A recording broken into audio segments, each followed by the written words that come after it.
ప్రధానోపాధ్యాయుల గారికి, ఉపాధ్యాయులకు, ఇక్కడికి విచ్చేసి ముఖ్య అతిథులకు, పెద్దలకు అందరికీ నా హృదయపూర్వక నమస్కారాలు. నాతోటి విద్యార్థులకు ముందుగా గణిత దినోత్సవ శుభాకాంక్షలు.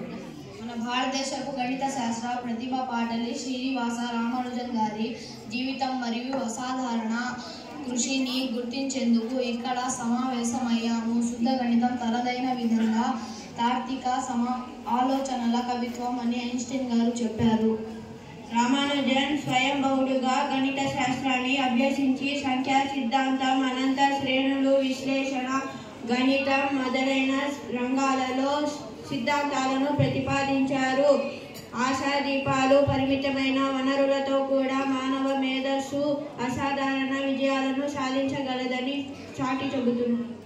రామానుజన్ 22 డిసెంబర్ 1887వ సంవత్సరం తమిళనాడులోని కుప్పుస్వామి మరియు కొమలతమలనే దంపతులకు తంజావూరు జిల్లాలోని కుంభకోణంలో జన్మించారు. కేవలం 13 సంవత్సరాలు వయసులో త్రికోణమితిని, కష్టమైన సిద్ధాంతాల్లో జియోమెట్రీలను సొంతంగా నేర్చుకున్నారు.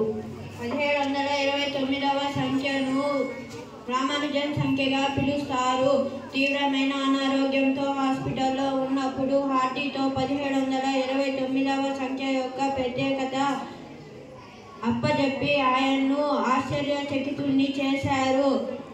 రామానుజన్ అనారోగ్యంతో హాస్పిటల్లో ఉన్నప్పుడు హార్టీ తనను పలకరించడానికి వెళ్ళి మాటల మధ్యలో తాను వచ్చిన కారు నెంబర్ 1729, దాని ప్రత్యేకత ఏమైనా ఉన్నదా అని అడిగారు.